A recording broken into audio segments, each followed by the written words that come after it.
What do you know? We are back. Another season of First Draft is underway, which can mean only one thing. The 2023 NFL Draft is just around the corner. My name is Field Yates, and to be honest with you, my job for this show is really to just stay out of the way and make sure the train stays on the tracks, because there are two people that you are much more excited to both see and hear from. Those, of course, being the men who are the NFL Draft, and they really don't need an introduction, but we'll be kind and give each of them one. Left to right, Mel Kiper Jr. and Todd McShay. Mel, it's so good to see you again. How is everything? How you been? Hey, it's going to be off the rails when we're involved. We know that. So it's not going to stay on the tracks. It'll be off the rails. It's going to be fun. The 2023 draft, I guess, begins today with the First Draft podcast. And I guess, Todd, the Chicago Bears are on the clock, pal. They are. And are they going to trade out? What are they going to do with that pick? It's going to be fascinating. We got Houston at number 2. We know they need a quarterback. And after last year's quarterback class, I'm excited now. We got Bryce Young. We've got C.J. Stroud. Will Levis. We've got some quarterbacks that are going to go early in this year's draft. And we'll dive into all those quarterbacks and not necessarily get to our final conclusions on them, because there's still a lot ahead of us. We've got pro days, individual workouts, the combine, all of the usual pre-draft events that take place. But we are going to talk about those 4 quarterbacks and more a little bit later on in the show. Just a couple of housekeeping reminders. We're going to be live every Wednesday for those that want to watch, either on Twitter or YouTube, all over basically every way that ESPN distributes various shows. So check us out there every Wednesday, 1 p.m. Eastern time. Then, of course, wherever you get your favorite podcast, the audio version will always be available. And we have so much that we're going to be diving into over the next few months. Prospects on the rise, prospects who might be sliding, mock drafts and trades and everything in between. And both these guys mentioned the quarterbacks, and also Mel mentioned how, as of right now, the Chicago Bears are on the clock. But before we can get to the quarterbacks and talk about sort of the themes of the 2023 NFL Draft, you know, it wasn't long ago that we were watching Georgia dominate yet again, Todd McShay. So as you look back on that college football playoff that was, and I suppose the national championship wasn't much of a game, but what were your takeaways from the college football playoff, which featured 4 teams that have plenty of names that we're going to need to know for the 2023 NFL Draft? My first takeaway was I'm shocked that I left the national championship game, got in an Uber, and went back to the hotel at halftime. I mean, it was that big of a blowout. But secondly, going back to the semifinals, I was so impressed with C.J. Stroud. And the thing that I've been looking for, and every NFL scout that I've talked to has been looking for from Stroud, use the mobility that you have. Get creative. Be a little bit more like Bryce Young, where you're feeling the pressure, you're able to get outside the pocket, use your feet as a weapon. He didn't do it for the majority of the last 2 years, but he did it in that game against Georgia. And the success he had against that exceptional defense really resonated with NFL scouts. And watching the tape, it showed a little bit of a different side from him. So that was a huge game and a huge moment right before he declares for the NFL Draft, and that's only going to help him. The other thing is Quentin Johnson, the wide receiver from TCU. Johnson was injured in the middle of the season, was not himself. He finally got healthy, and then down the stretch against Kansas State, I think it was 4 catches for 139 yards. And then in the next game in the semifinal, 6 catches for 163 yards and a touchdown. But then, listen, it was pass protection, it was quarterback issues, it was everything else, but only 1 catch for 3 yards against Georgia. So there's a lot to unravel with Quentin Johnston in terms of his last 3 games. Just big time in 2 of them, but against Georgia, he really got shut down. Yeah, Todd, to piggyback off what you said, really, I thought the 2 best teams were Ohio State and Michigan, but they didn't get there. That's why you play the games. The best teams don't always win. And for Ohio State, C.J. Stroud, like I said, it wasn't just pitch and catch. That's what you saw a lot, because he had that offensive line, the great receiving core, 3 running backs, the tight end Stover came on. So it was, like I say, pitch and catch. How would he be under duress? How would he have to be when he had to use his legs to beat a defense? And he did all that. So C.J. Stroud, certainly, even though he didn't beat Michigan, didn't win a national title, he certainly is a guy that is moving up to the point where it's a competition. It's Will Levis, Kentucky, it's Bryce Young, Alabama, and now it's C.J. Stroud from Ohio State. Anthony Richardson at Florida. We're going to talk a lot about him during the draft process. To go back to the games themselves, Think about what Michigan did early on in that game and the mistake that was made. You see the Ravens making a similar mistake. You think it's an automatic touchdown. It wasn't. You're giving it to a linebacker. You're asking a quarterback to try to sneak from 2 yards out. So for the Harbaugh brothers, basically mistakes at the goal line cost Michigan, cost the Baltimore Ravens, kind of tied those two together there on that. For TCU, it was a great run. And for Georgia, I said back, hey, if they can beat Ohio State, and I thought they were going to have to get in there and have to play Michigan, but didn't work out that way with Michigan, losing that game to TCU. So Georgia had an easier road, but for Kirby Smart to reload the way he did, losing all those great defensive players and Nolan Smith, guys, who was a heck of a linebacker, to an injury, yet have this team beating Ohio State, dominating TCU. And a lot of people thought TCU could keep this closer and maybe pull the upset. I think Kirby Smart, I said back a couple weeks ago, if he won a national title, it may be one of the best coaching jobs in the history of college football. Now, the path was easier.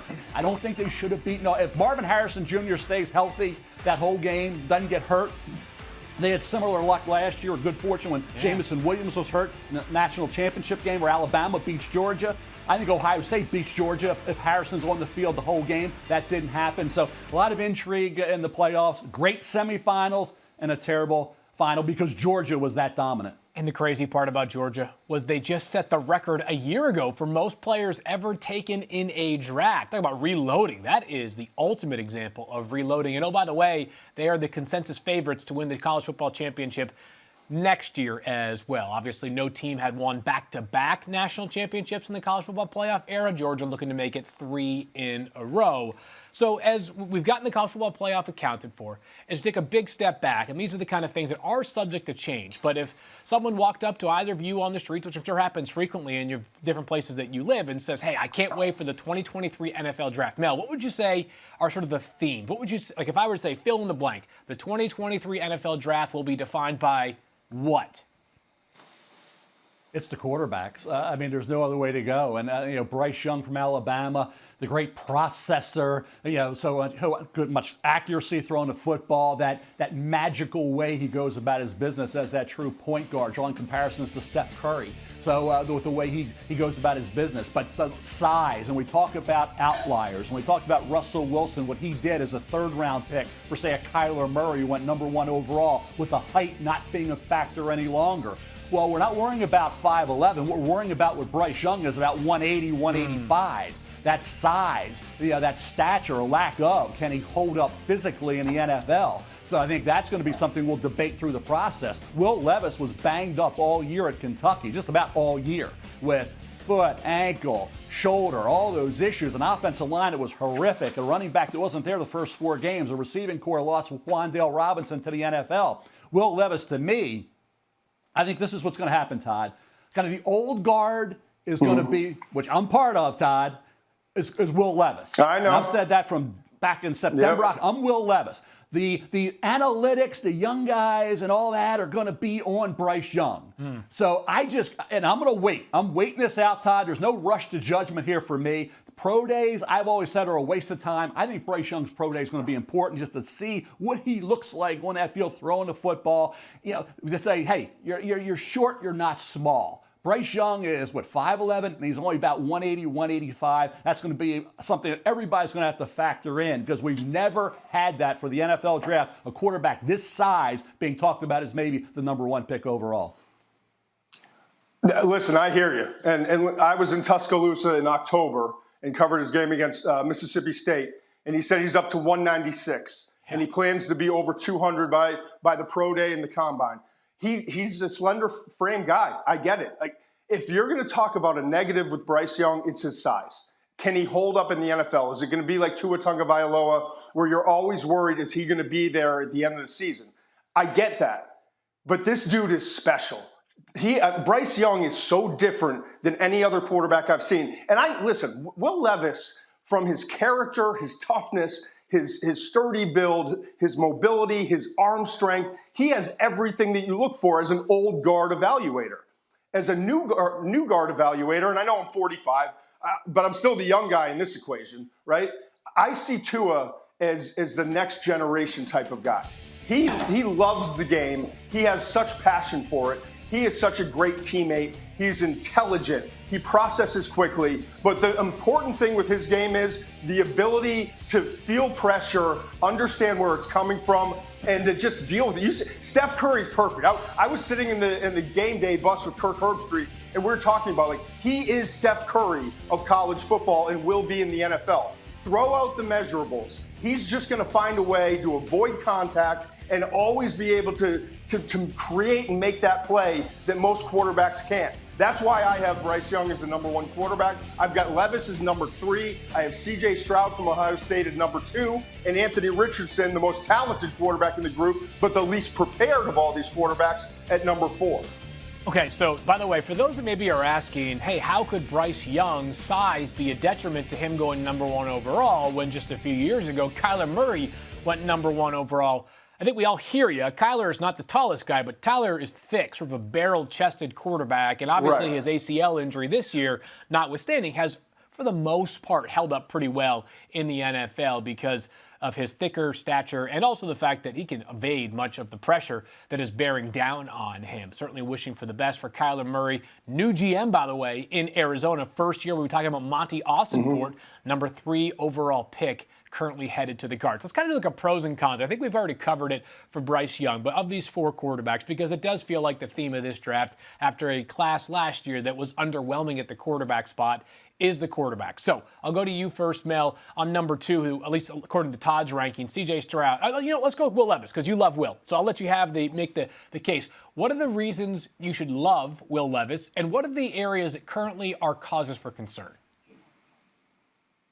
Well, I think when you look at Will, as Todd said, physically, you can draw up an NFL quarterback. He's that guy with the size, the stature, the arm, the way he spins it, make every throw, the toughness, the ability to beat you with his legs. He is a running dual threat quarterback.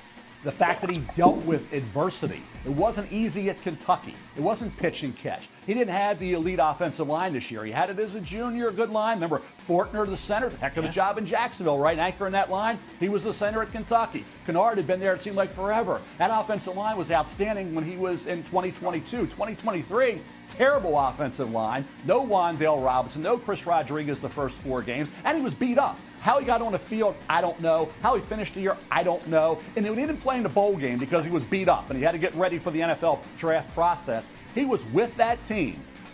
He was in those coaching meetings. He was with those quarterbacks. He was another coach. This guy is passionate about the game, loves the game. Now you talk turnovers, right? Well, we heard that about other quarterbacks along the way. Once he even got into the NFL, they turn it over. That's something when you got to try to make a play. You're Kentucky, okay? You're trying to make plays. You're in Tennessee, down in Knoxville. You're behind. You got to make plays. What's the difference? You lose by 10, 15, 20, or lose by 40. Bottom line is you got to try to get your team down the field and get touchdowns. And the thing that impressed me, there was one play this year, Mississippi State, with Emmanuel Forbes. Picks off a pass, a little bubble screen, steps in front, anticipates it, steps in front, touchdown. Pick 6, right? Next drive, Will Levis comes right out. And Ernie Accorsi always said, great quarterbacks, short memory. You throw a couple picks, you got to forget about it. It cannot bother you the rest of that game. How did he react to that? Next drive, seconds later, he's back on the field, right down the field. Boom, boom, boom, boom, pass. Just like Josh Allen this past week. Fumble, touchdown, Miami's up 24-20. How do you react? You get the turnover and you take him down, touchdown pass to Beasley, then another touchdown pass. Great quarterbacks have that element, and it's all mental. Will Levis had that, showed me that against Mississippi State. I think it's going to be either he or Bryce Young for me. I have not yet made that final call. I'm going to wait it out. Todd mentioned to wait for Bryce Young. What's he going to be when the season begins? And as you move forward, can you maintain that weight? And it's important. And then certainly the arm strength. He doesn't have the howitzer. He doesn't have the tremendous explosive speed. But he has everything else. So Bryce Young, Will Levis, to me, are battling it out to see who's going to be the first pick in the draft. With Will Levis, the one thing that concerns me, and yes, he is mobile, and I love, he plays the quarterback position like a linebacker, and I love that to a certain extent. But the one thing is, does he see the whole field? There are a lot of plays on tape where you watch from behind, and you've got the sideline view, and then you've got the end zone view, right?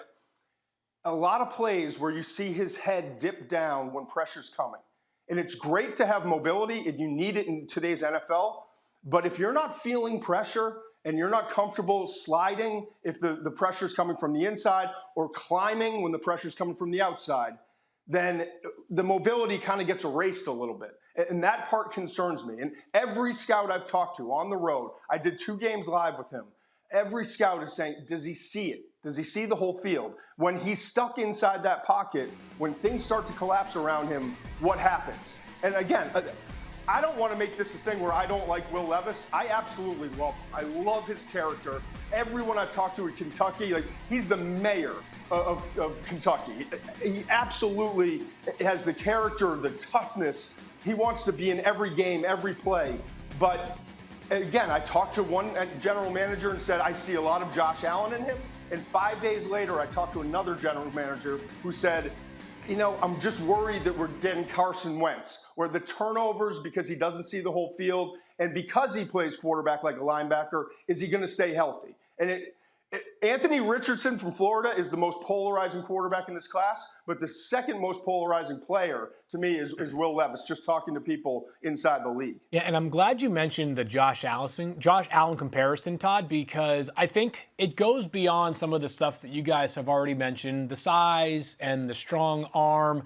You know, Kentucky they've been outstanding under Mark Stoops, but not as much of a traditional SEC powerhouse, but certainly above a level of Wyoming. You think about Josh Allen's second to last year at Wyoming. He had offensive linemen that would go on to play in the NFL. He had pass catchers, the Hollister twins and Tanner Gentry, who are all really good players at Wyoming. His final year there, when the statistical regression really hit, was when he was throwing to guys who were not bound to play in the NFL, even if they didn't become Devontae Adams and Tyreek Hill at the pro level. And it feels like that's part of the comparison as well. I will just tell people listening that haven't already heard that comparison, get used to it, hearing it fairly or unfairly a lot over the next 3 months. Now let's get to your number 2 quarterback, Todd. C.J. Stroud from Ohio State, declared for the draft just a couple of days ago. Guy had an awesome season again this year. What are the pros and cons of his game?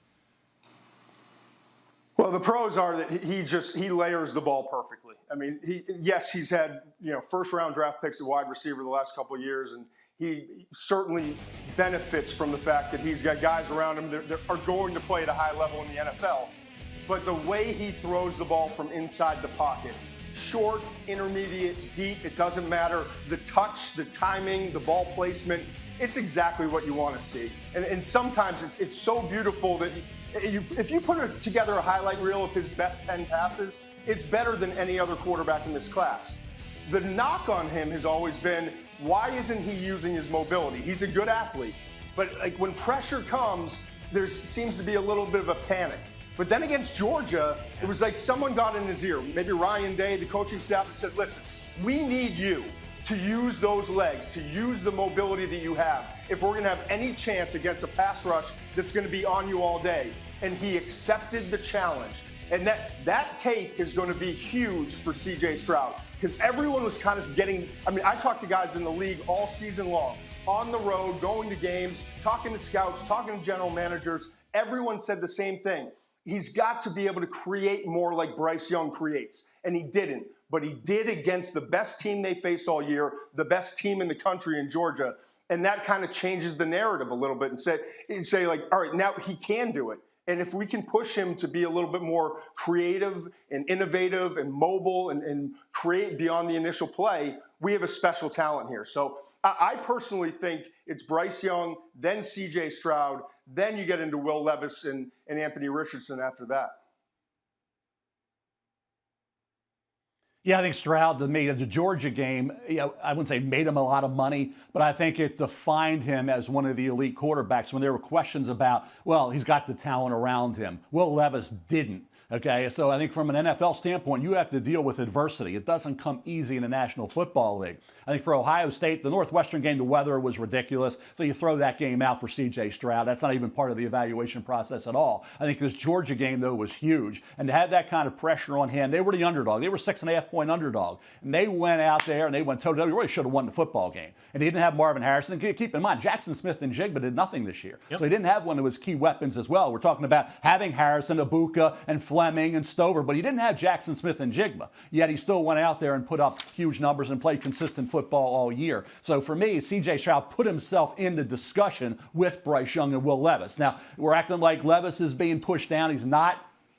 There is mixed opinion on Levis for obvious reasons. Todd touched on that. But I always look at quarterbacks. It's not who you are, it's who you will be. Everybody sees college football. We watch it every Saturday. We can see who's looking good, who isn't, who's having some struggles, who's looking like he's just on fire each week. But it's not who you are in college. It's who you will project to be in the NFL. Good friend of mine, Vinny Serrato, former GM of the NFL. What do you always say, Todd? You have coach before your name for a reason. Coach Dayball. Coach Dayball really helped Josh Allen. Coach Dayball really helped Daniel Jones. Coaches around the league, there are a lot of them. They're not all A-pluses. They're not all A-plus coaches, Todd. They're not, okay? You have some great coaches, some good coaches, some not so great coaches. So, again, some guys think, oh, give me a guy. I want a guy that's a finished product. Well, then you shouldn't be coaching. Because in the NFL, it's college. College, a lot of those guys, I call them AOGs, Todd. You're playing against another occupation guys. That's what you're playing against. That's why preseason in the NFL doesn't mean a heck of a lot. Some of those guys have great preseasons. They're on the final cut list because they were playing against AOGs. So, again, college isn't the NFL. It's not who you are. It's who you will be. And I don't think any player in the entire draft, regardless of position, defines that more than Florida quarterback Anthony Richardson, Mel, because this guy at his very best, as Todd has already alluded to, is, I don't even know how to describe him. He's like a cyborg on the football field. Some were surprised he declared, though, after an up-and-down final season with the Gators. This might take the rest of the show, but how would you sort of describe, in short form, what Anthony Richardson brings to the table for better and worse right now? This was a crazy ride, and I think back to that September 3rd Utah game. Utah is a field goal favorite. It's at the Swamp. You know, Utes come in. There's Anthony Richardson. Didn't do a lot, but flashed. You saw some brilliance with him. The previous year, Emory Jones was there. He moved on. Now it's Anthony Richardson's team. He goes out there and single-handedly, he led the Gators to that upset over the Utes.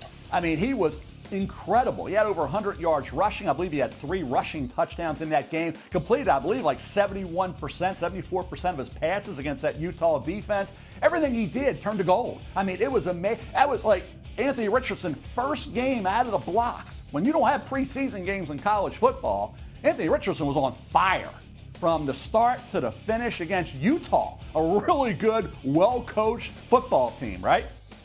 So you figure, boy, I think he's got a chance to be the number 1 pick overall. Heck with all this talk about, second round, maybe late first. He could be in the discussion to be the number 1 pick. Next week, I think they were playing Kentucky. And you think, okay, he's going to build on that. He won't be as good, but you'll see him keep, showing that kind. I think it was at 40%, interception. He didn't do anything with his legs. They were able to defend him, Kentucky was, and really frustrate him. He went from being this A-plus quarterback, this quarterback say, boy, now we see this is going to be polarizing. This is going to be frustrating. This is going to be difficult, the evaluation process with Anthony Richardson, because you see the talent, you see the ability to run and destroy defenses with his legs, you see the big-time arm strength, but you see layups that he's missing. He's going to the left, he's bouncing throws, bubble screens, not on the target. Coaching is going to be critical for him, Todd. I understand you'd like to see you back for another year. He's coming out. I think the hope is go to a team that can let him sit for a little bit. He is not going to be ready. We see Malik Willis in Tennessee, not ready. We knew that. Malik Willis wasn't going to be ready. Kenny Pickett was going to be more ready. Yeah. This is a quarterback needs time. A year, 2 years, maybe not Jordan Love time, the way it's worked out in Green Bay. Maybe this will be finally the year for Jordan Love, but it's going to take some time for Anthony. The talent's in abundance, but he needs work on being accurate throwing the football and seeing the field, making good decisions. All that is something Anthony Richardson really needs. Would have been loved to see him another year at Florida, but that's not going to happen.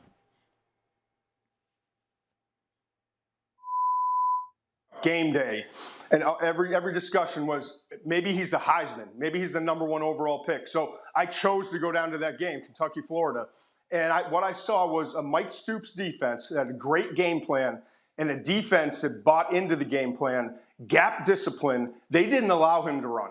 If you're going to beat us in the pocket, throwing the football, and we're going to give you a lot of different looks. Now, here's what I know about Anthony Richardson: 6'4", 220 plus. Howitzer for an arm, one of the best runners that will have the best runner in this draft class, and will immediately in the NFL be one of the top 5 mobile quarterbacks. What's wrong? He has the intelligence. It's like he just hasn't translated it yet. He hasn't figured it all out. And when I talk to more people at Florida, here's what I keep getting. Does he have the dog in him? Is he a guy who's like, not on my watch, like not today? I'm carrying this team. It's over. We're going to win this game. They haven't seen that from him. And so he's going to have to mature in the NFL, and hopefully he goes to a team where there is a veteran quarterback who has kind of that dog in him and can show him like what it takes preparation-wise, toughness-wise, and just the ability to drown everything else out and be the guy when your team needs him.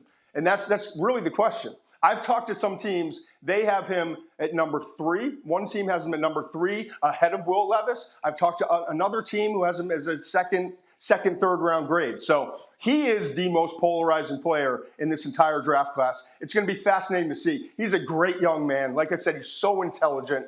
I think he's going to figure it out, but he definitely is going to need some time. And Todd, that's the interesting, I don't want to put you on the spot with a specific team.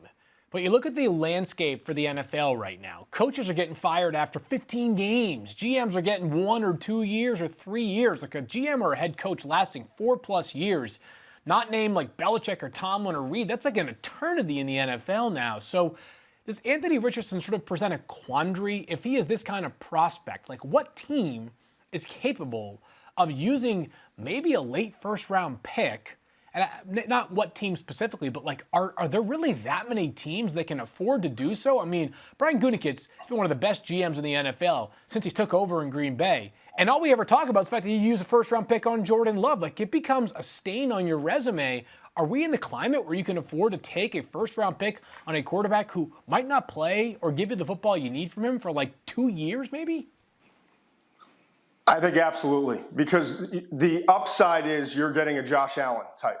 So I want to gamble, but I need to gamble if I know in my organization I have a good quarterback coach and an offensive coordinator that can actually develop. Yeah. You know, like Dayball with the Giants. If I know that I have that kind of guy, then I'm absolutely using a first-round pick and say, you know what, maybe it's not this year, maybe it's not even next year, maybe it's 2025 before we wind up putting him on the field. But when we do, if we develop him properly, we could be the Buffalo Bills. Wow. Yeah, that's really the mindset that I would have. And if you're picking late in the first, yeah, it would be great to get a defensive end or a cornerback or a wide receiver.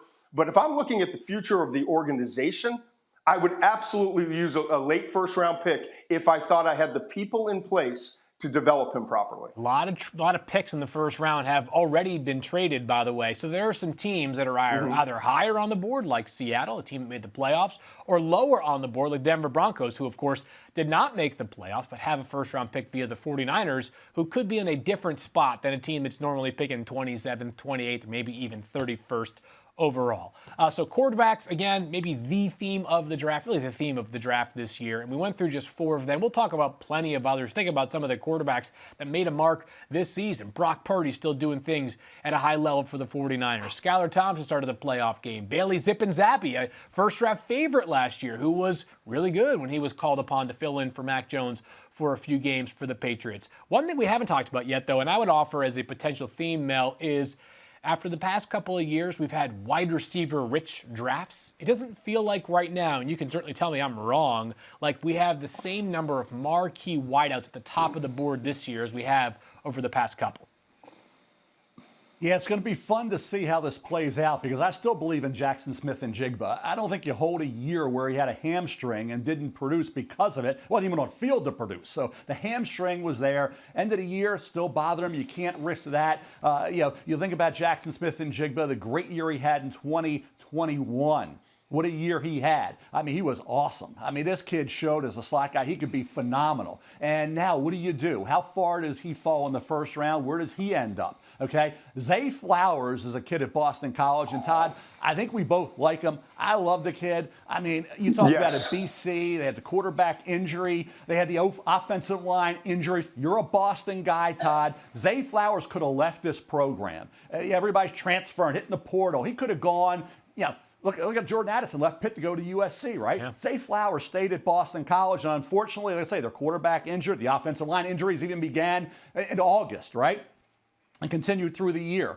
This is a kid who is electric with the ball in his hands. He's tough, he's quick, he's lightning quick, he's got hands. He, to me, when I think about receivers in this draft, I could put him number one and feel like, hey, if I took him as the first receiver off the board, I'd feel pretty doggone good that I'm getting a dynamic player. Now, people might say, hey, the mock draft didn't have that. How can anybody? I would say Zay Flowers, to me, I don't think there's a better pure receiver, dynamic performer that will help an offense right away than Zay Flowers from Boston College. Yeah, I went to BC's practice in August before the season started, and Jeff Hafley, he just couldn't stop raving about his energy and what he brings to the team and how it's just like the Energizer Bunny is what he said. It's like constant. And he wants to play outside. He wants to play in the slot. He wants to do everything. And he did. And everyone in the arena knows that he's the guy they're going to. And he's still putting up big numbers. He had that huge night against Clemson, remember, in that big game. So I love Zay Flowers. Listen. In this wide receiver class, there's Quentin Johnson, who has all the measurables, 6'4", pterodactyl, long arms, 215 pounds, twitchy after the catch. He's unique. If any receiver goes in the top 10, it's going to be Quentin Johnson out of TCU. After that, there's a little bit of a dip. Jordan Addison, I love his game. He's undersized. I'm not saying he's Marvin Harrison, but he's kind of like built in that mold where he can track the ball vertically. He's such a smooth route runner. He knows how to get open, and he's going to consistently be a big-time playmaker, but he's not the 6'2", 6'3" kind of guy.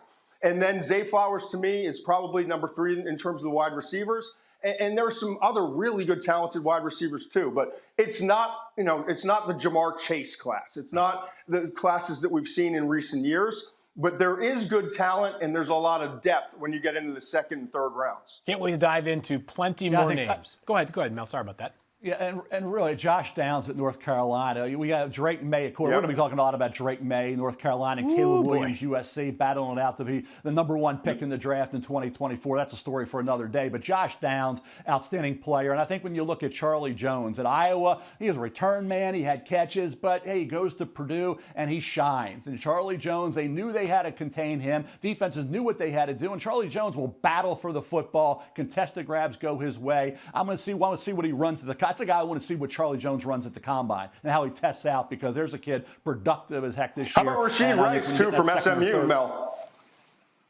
Yeah, another productive player. So the combine's going to be big for some of these guys to see actually how fast they are. Looking forward to being back in Indy, by the way. Another year of the combine in Indianapolis, who just does an amazing job. Kiper, you're coming to Indy this year or what?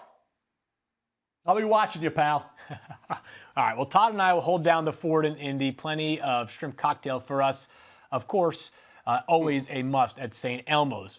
Every week, we're going to try to give you some players that maybe you're not going to hear about otherwise. Guys who are kind of flying under the radar. And at this portion of the pre-draft process, there are a lot of names that you're maybe not as familiar with. Mel, I'll start with you. Who is a cornerback that maybe people aren't talking about enough but should be talking about more?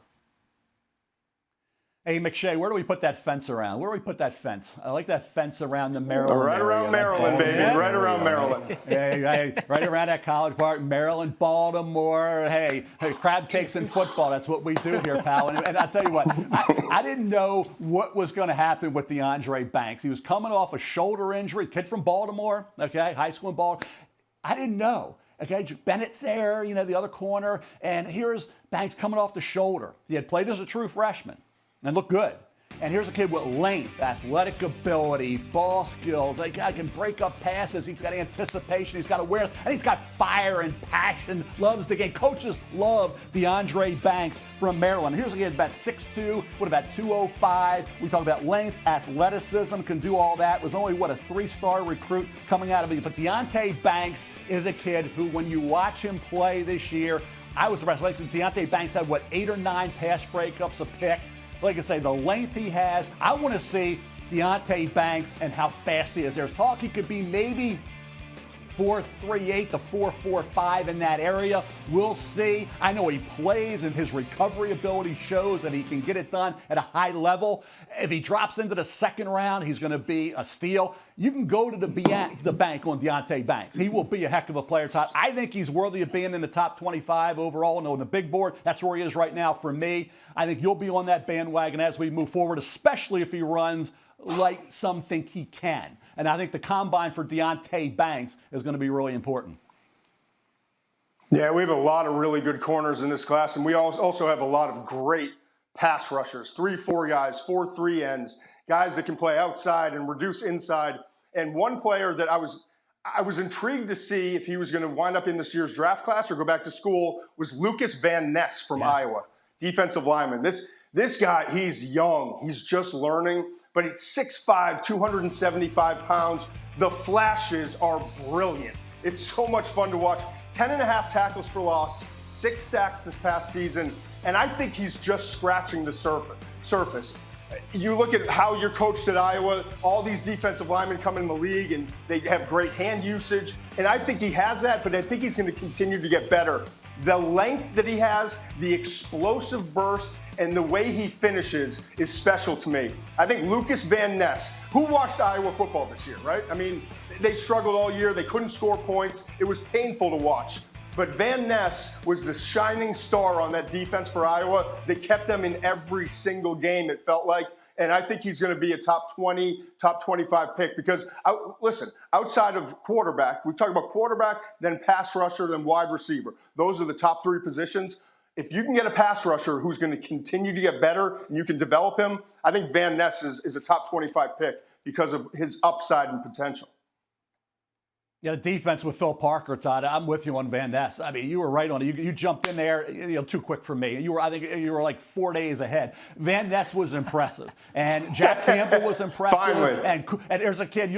I'll give you this kid. You'll have your list for next year. You'll be in your way too early mock. But Cooper DeJean, too. That kid, number 3, heck of a player in that secondary. Riley Moss, 33. We knew all about him. Riley Moss, Parker, the way he coordinates that defense. But that kid, 91, is a player to watch because the best football is ahead. And I think a lot of teams are looking for that kind of guy. Everybody's looking for that kind of guy. And we saw what an Aiden Hutchinson meant to the Detroit Lions. Lucas Van Ness, to me, is going to be a first-rounder. How high up will be determined over the next 3 months.